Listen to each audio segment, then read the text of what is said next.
Hello and welcome to Banjo Strings and Drinking Gourds, How American Culture Came to Be, the podcast at the Frontier Culture Museum of Virginia. I'm Alex.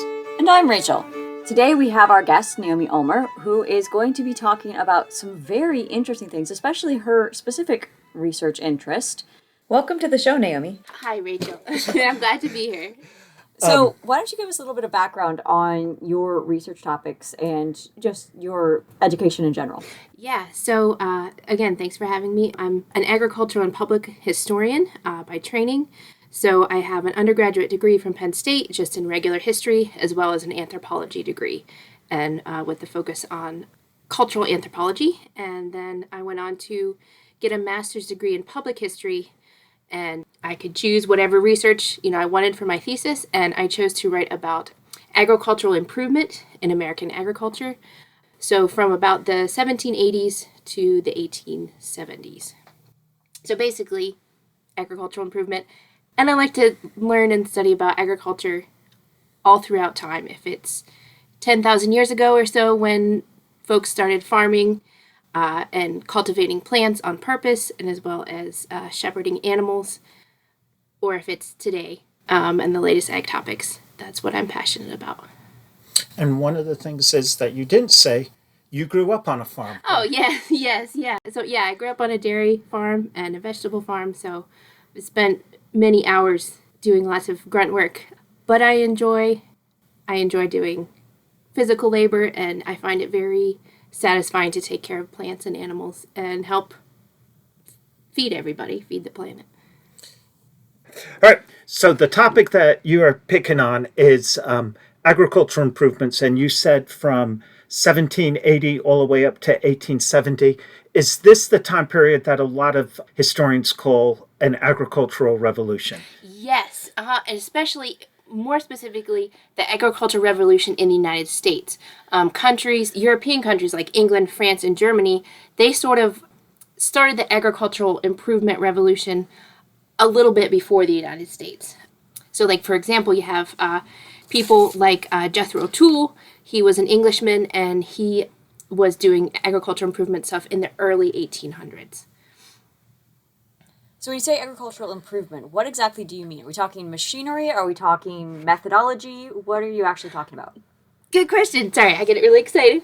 So like one of the first agricultural revolutions, started 10, 15,000 years ago again, when hunter-gatherers, transitioned to agriculture. So selecting the best and biggest seeds to have more food to save. Or, for example, in Mesoamerica, that could be some of the oldest corn that we've ever found archaeologically is like 7,000 to 8,000 years old. People took a little grain of grass, and it's grains, it's the earliest ears of corn were about as big as your pinky. Now they're quite big. So that's about 7,000 years of agriculture. But the agricultural revolution I study in particular, and improvement is mostly has to do with mechanization, as you pointed out, and also with improving plants or improving species of plants and animals, so making them more productive. And then also with using fertilizer. So, for example, in the late 1800s, you have what's called the Bosch-Haber process, which is a German guy figured out basically how to distill nitrogen and use it as fertilizer. So let's go back to the very beginning, and let's look at a typical farm right before the Revolutionary War. What type of progressive farming they're doing or are not doing? Yes, great question. So I should state beforehand, my academic focuses on agriculture in the northeast of the United States. So, Maine, Massachusetts, all the way down to Pennsylvania, Maryland, Virginia. You said right before the Revolution? Mm-hmm. Okay, so like 1770s. Most of your farmers, this is a broad view, their agriculture, again, if it's in the northeast, it's going to be above subsistence based. So you're going to have extra to feed yourself. You're going to get by, and you're going to be feeding yourself and a few people in your community. But most of it is going to be very labor intensive. Horses and oxen are around and they're used for agriculture, but for example, you don't really see much mechanization in agriculture. You don't see, besides the plow, you don't see many corn planters or drills or things like that. So again, it's going to be very labor intensive. Again, it's folks are going to be providing most of what they need for themselves in terms of food and fiber. You will see some farmers who would call themselves gentleman farmers. So a very classic example of this would be Thomas Jefferson. He liked to do experiments, and basically usually the people that could experiment with newer methods like using bones for fertilizer or using seed drills, for example.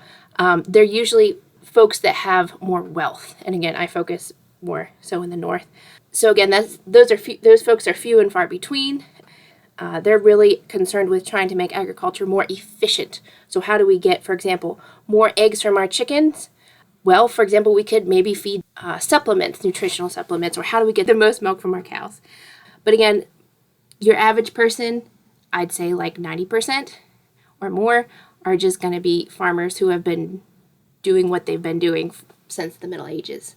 And does that include, are they keeping their fields fallow or are they stopped that? Yes, for example, most farmers, again, are going to be doing, something in the 1300s, most in Europe, and it's called a three-field system. So you let some fields lay fallow. Yes, so they are bringing over some of their technology and things from the old world.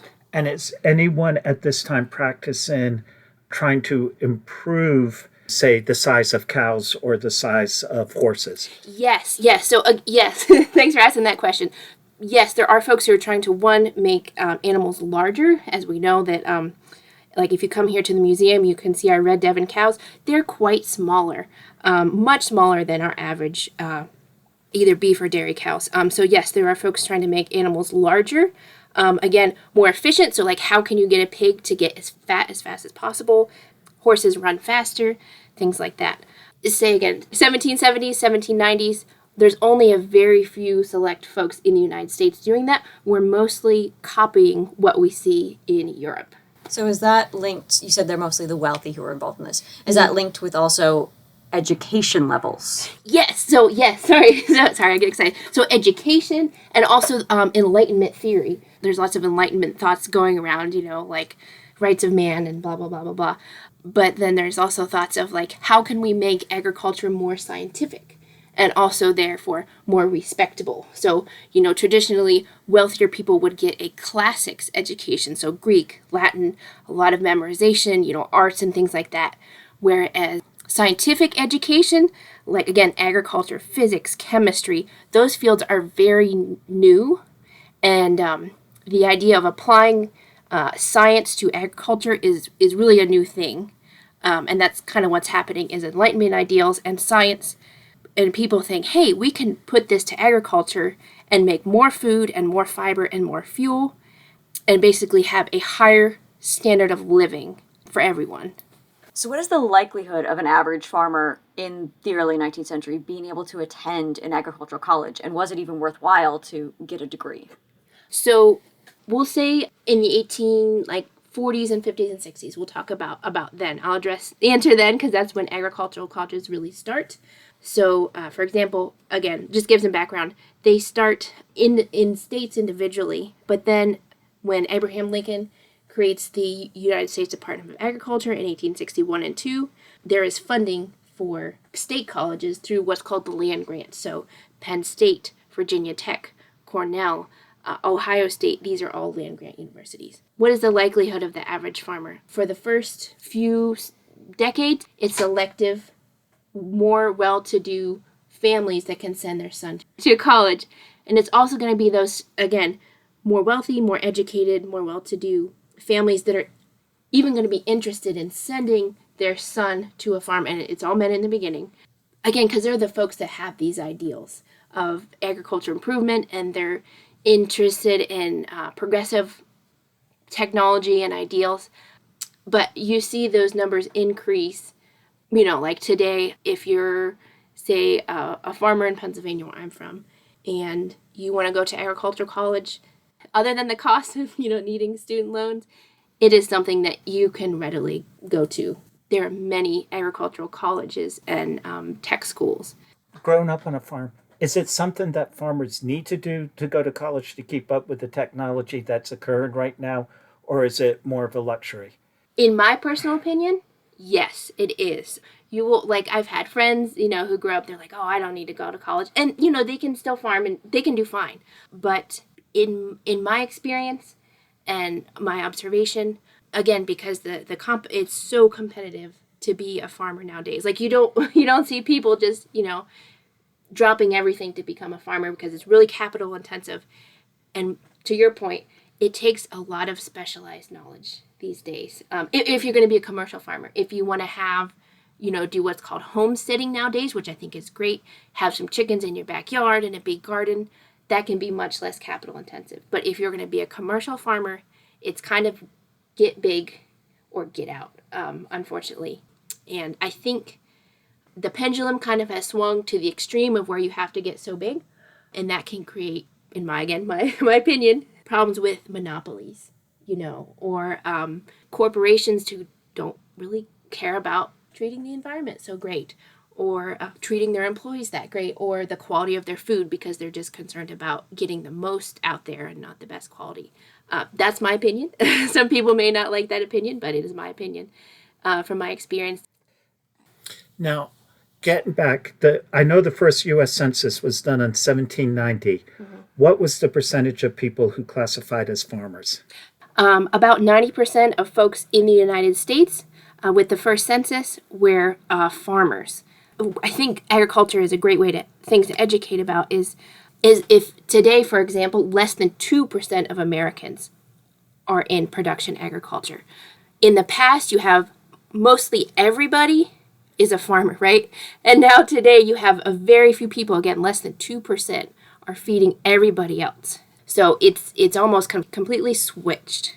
Which is also interesting when you look at how much our population has risen, and yet we still manage to produce enough for the majority of people. If we don't take food waste or any other sorts of preferential food distribution into account. With that 2%. So is that directly related to this agricultural revolution in that time period that you focus on? Yes, it's directly related. So again, a lot of it has to do with mechanization, and then improvement of animals and plants, so getting them to be more efficient. So again, make tomatoes to have more tomatoes, cows to give more milk. Like for example, our milking Red Devon, a historic breed, she gives about 3 gallons a day of milk. So that would be the kind of cows that we see here at the museum and that folks at the time of the American Revolution would have. Today, a Holstein can give you about 7 to 9 gallons. So 100 pounds of milk-ish. It's quite a lot.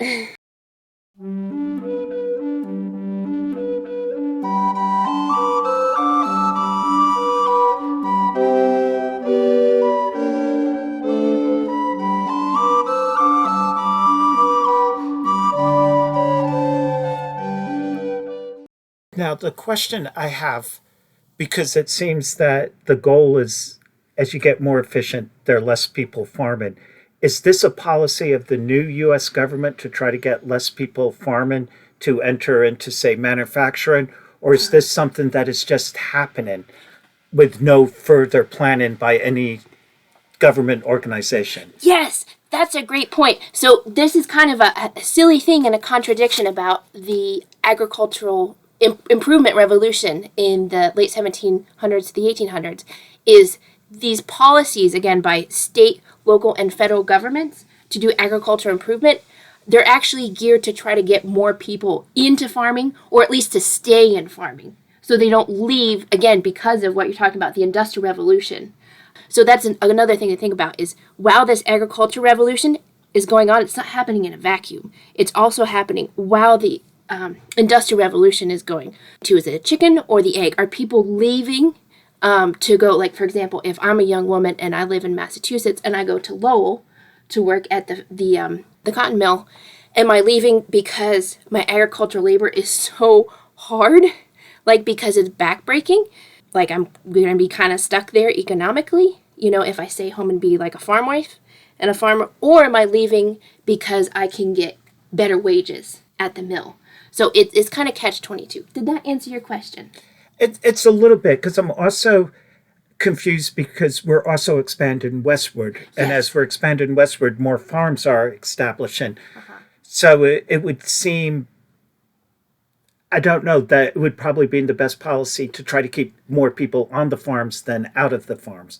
Yes, yeah. I think some other reasons to, I think why you see, again, state, federal, and local governments giving incentive toward agricultural improvement. For example, you see, again, especially in the Northeast, you see some here in the Upper South, like Virginia. In the late 1700s, they start agricultural improvement societies. The first one starts in 1785 and is the Philadelphia Society for Promoting Agriculture. It has members like Benjamin Rush, Benjamin Franklin, George Washington is a member for a while. So one, you see the state and local folks, right, and governments putting money towards, or it's private citizens, and then they convince governments to put money to help towards these ag societies. And then in the 20s and the 30s, 1820s and 30s, you see an agricultural press really flowers and becomes its own thing. And then by the 50s and 60s, you see states putting money towards agricultural colleges. But sorry, to bring this all together, part of the reason, there's many reasons why governments and leaders in society want agricultural improvement, and one of them is they're really worried about America as a new nation getting a foothold in the global economy. So, for example, you see a lot of writings from this time period saying, there's no way we could ever catch up with England or France or Germany industrially. So what we can do instead is we can make them dependent on us, or at least highly needing us for food. And again, think about those places have higher populations than we do in the US, and they have less land. Whereas you just said, we're expanding west, we have all this land. So that, of course, requires us to basically get rid of the Native Americans there, right? So that's another avenue we can go down sometime.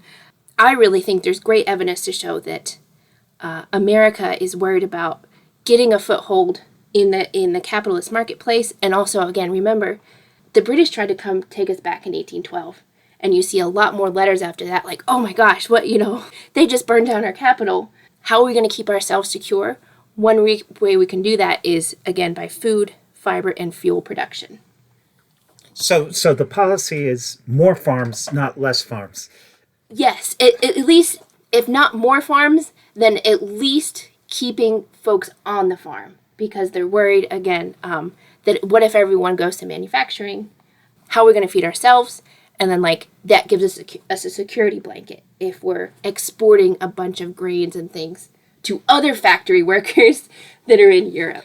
Now, the other question I have, as this is all going on, most of the South is enslaved. Yes. Most of the labor is done by enslaved people. Does that lead to agricultural innovation, or because the labor is not paid for, people are reluctant to improve their field production? Yes, that is an excellent question, Alex. Thanks for asking that. Again, so you do see agricultural improvement in the South, but it tends to be limited, and there's debate. You can see there's journals like the Southern Planter, and there's a great guy, if you want to look up, the listeners, a guy called Edmund Ruffin. So there is debate of, should we improve? For example, could we use fertilizer because cotton and tobacco kill the soil and they take out so many nutrients, we have to replace it somehow. So we use fertilizer, or we could just move west to Georgia and Mississippi and Texas, right, and Missouri. So you see debate among planters. And then there's also concerns, you also see in the writings, people like Edmund Ruffin, who's very pro-slavery, says, no, if we improve agriculture, we can actually make our slaves more efficient. Does that make sense? Yes. Teach them how to apply fertilizer or use machines. And then you'll see other planters say, no, it would be dangerous for us to adopt mechanization, because basically our slaves will be put out of work. Just kind of like today, you see car factories saying, we should get robots. And people say, no, we shouldn't get robots because then people won't have jobs. Again, that's a very great topic for further scholarship. Did that answer your question? It does. It's a very interesting subject. All right, so we've talked about mechanization being important this time period. What exactly is happening with that? What are the kinds of things that are being mechanized? Mechanization I'll give you a really great example. Let's say you don't really see these till like the 30s and 40s, is a corn planter. Before this, small-time farmers, how are you planting your corn? You're going out and you're digging rows, you're dropping it in, and then you're covering it up. Or you have a little stick called a dribble stick. You make a little hole, you like drop the seed in, and that takes many, many hours. And you're doing, again, walking in the fields, doing that by hand. 1840s, like 30s, 40s, 50s, you see the rise of corn planters, which is where you have a machine that will drill the little holes in a little furrow, and then a little box, it's called a hopper. You put the corn seed in there, and then you hook it up to a horse, and you pull it through the field. That's an example of large mechanization. You'll also see smaller examples of mechanization. For example, even just something as simple as turning butter for the farm wife. You will see instead of doing the dasher, putting the dasher up and down to make butter, you will see instead it will be a crank. You will crank, or even there's mechanisms where it's kind of like Newton's cradle, basically that concept to churn butter.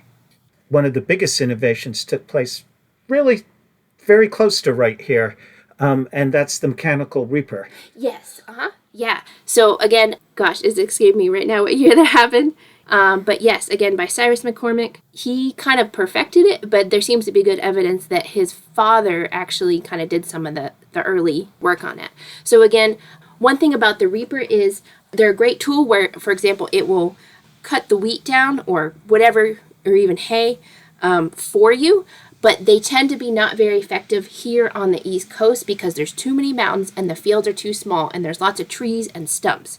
So where you see reapers being most effective, and why Cyrus McCormick moved his plant to Chicago, you see these reapers being most effective and treasured in the Midwest, because Ohio, Iowa, it's flat, right? So farmers really love to take those out there. So again, there's great improvements, and again, those things like the reaper will help farmers do less like physical back-breaking labor, like swinging a scythe or a sickle. But there's also downsides to these mechanizations where, one, they're usually costly and expensive. So like today, if we, go buy the latest electric car or something, it's a new thing and it might be more fuel efficient, but it's usually costly. Two, you're going to get probably if you're a regular farmer, right, doing this. Let's say you're farmer Alex and I'm farmer Naomi, and I see you go out and buy a corn planter, I might give you some side eye because it's expensive. It's a new thing. I'm like, well, look at Alex, like who does he think he is, So there's a lot of questions around this technology. Also, it's pretty buggy. Like you see a lot of correspondence back and forth between, for example, McCormick would have, like basically he called them agents. Basically tech support would come and help set up your reaper. And if you have problems, you could write him and his agents. You see horses being scared of the machines because they make a lot of noise. They're not trained for that. So again, there's a financial risk, a moral risk, where your neighbors may see you as irresponsible, like you're putting your family and your like in danger, like financial danger. Like if you sink, say, like $150 into this new machine, and then there's also a social risk because your family might, your neighbors might think you're a little trying to be the coolest cat on the block. Right. And then I guess the other big thing is a mechanical threshing machine. That comes out about the same time as the reaper. I think so, yes. I can't, sorry, I don't remember the decades. It's been a while since I've looked at precise dates, but maybe at least a little later. Yes. And again, that will help, mechanical thresher will help separate the grain from the chaff, so the wheat from the straw. And again, I've led lots of individual farmers' accounts in their diaries and things. It'll say, we set up the thresher, it worked okay, but then, this wheel fell off, or the horse didn't want to go on the treadle, or then the horse ran away and bucked and, we gave up. And then one last thing is, we know in agriculture, it's essential, like for example, if you're trying to cut down your grain, right, your wheat, you have short windows, especially in the summer with thunderstorms and things like that, to get that grain off, because maybe it's going to thunderstorm and it'll ruin your crop. And going on the same, I was thinking of because they keep doing improvements on it, they become so popular that they change the style of barns.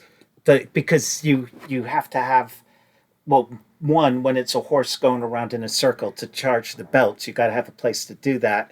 Then it eliminates the threshing floor, and then they throw it all into the combine soon. Yeah. Uh-huh. And that's all happening within 30 years. Yeah, that's, yeah. But yeah, another even, you brought up the how this technology even changed the architecture of the barns. Another place, a big way you see that is with hay forks and hay, like hay racks. That's a little later, like in the 1800s. But you actually like you need a beam directly above, in the center of your barn, to put a hay rack on. So you'd pick up the hay with these big fork things, pull it up with a pulley, and then shoot it down this rack, kind of like a zip line towards the hay mow. Yeah. So this technology really changes buildings. It changes how people work, changes how we use animals. It changes how much food we have, how much it costs. And basically, the end result of all of this changes and improvements is you need a lot less people who can farm a lot more, which changes society because all of a sudden these people can then go and work in factories. Exactly, yes. Or they can write poetry or make music or, yes, yeah. So you mentioned that there was some resistance at first among smaller farmers to the new applications. And again, that's because not only is it the cost of the equipment, it's also the cost of, again, changing your infrastructure, changing what you've got to actually be working with. So how does that actually get overcome? Great question. Sorry, I'm really excited. So this is like the main focus of my academic research. I would say, how does that change? How does that overcome? It takes time. In the United States, I argue that, and there's a lot of great evidence for, there's a specific kind of rhetoric and reasoning and sort of, and I call it Georgic rhetoric. So Georgic based on the poems. The classic Greek poet, he has basically writes about the relationship between man and nature in his poems in classic Greece. Anyways, how does that is overcome? Again, I argue through this employment of this rhetoric or this line of reasoning. And that line of reasoning is, you see here in America, is that essentially the more you produce as a farmer, that makes you a more virtuous citizen.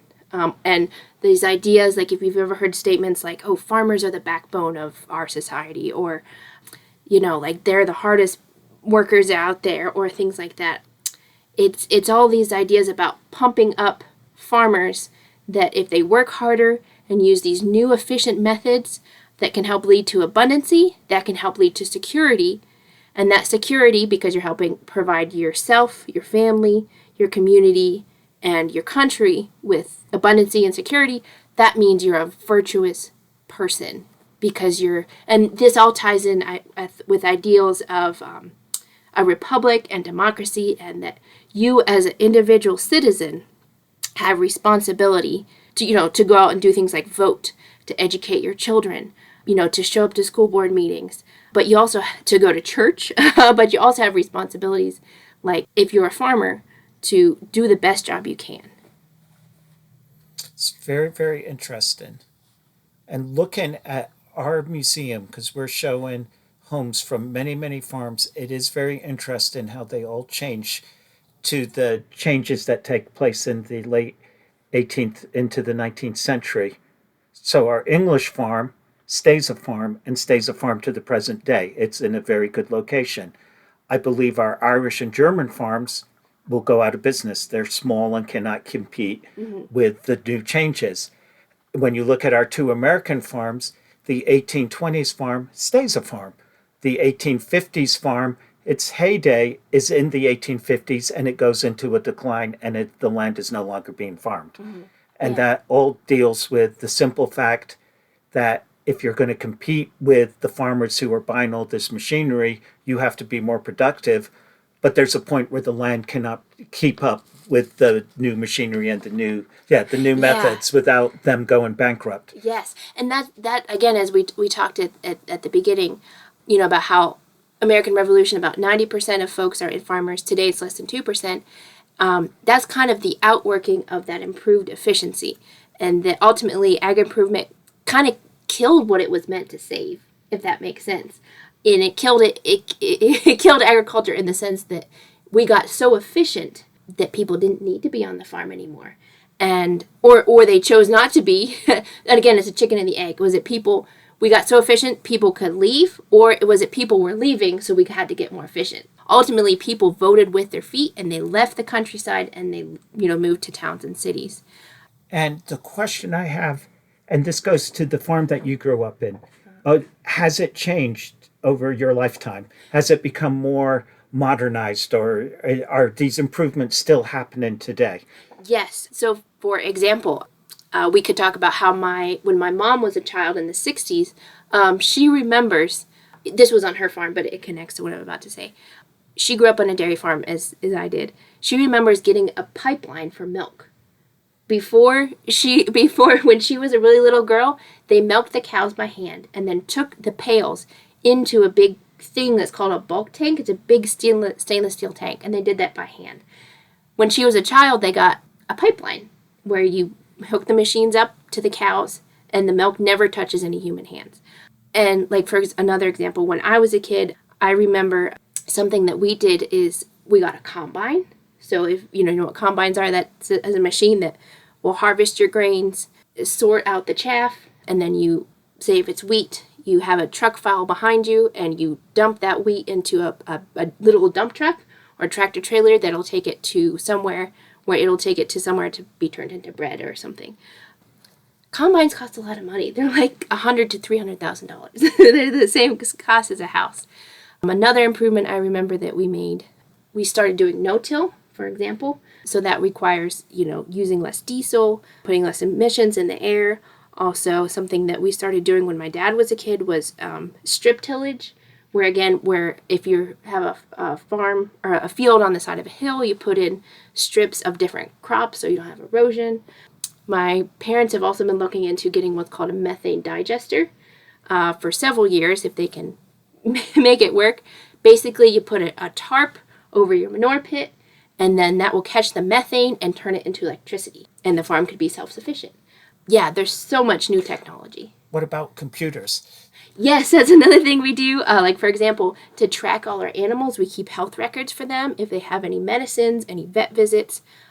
We also have, we give them basically earrings. We basically pierce their ears, and that has like what's called an RFID, radio frequency identification device. You can go up with a little reader like you would use at the grocery store, and it'll go beep, and that will bring up that animal's, all of her health records, when she's had any vaccinations, things like that. Now, here goes the big question. Yeah. Would a farmer from our 1770 farm recognize your farm, or would he be so completely baffled by it he would have no clue? That's a great question. I think some things he would be baffled by like the technology, the tractors, again, like the pipeline, things like that. But some things are still very much the same. Waking up early to tend to your animals, the weather, ruining your plans if you're trying to, say cut hay or, plant some corn. Other things would be the same, like cows giving birth or, getting pooped on by a cow or by an animal. Some things like that are very much the same. Do you see the family farm as something that's dying out and then we're going to just have corporate farms in the future? Sadly, yes. Here's a statement to make. About 97% of all farms in the U.S. are family owned. It's just they're much larger than they used to be.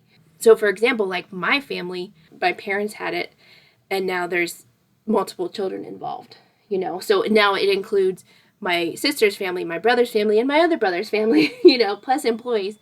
So farms are much bigger than they used to be. Again, we said 90% of people at the time of the revolution are farmers. Now it's 2%. But in all, like, again, 97% of farms are still owned by families, not by corporations. However, what usually tends to happen is once the produce, whatever you're producing, leaves the farm, that's when it tends to get more into corporate hands. Does that make sense? For example, my farm will grow wheat, and then we sell it. Again, it's family production, but then it goes towards a corporation.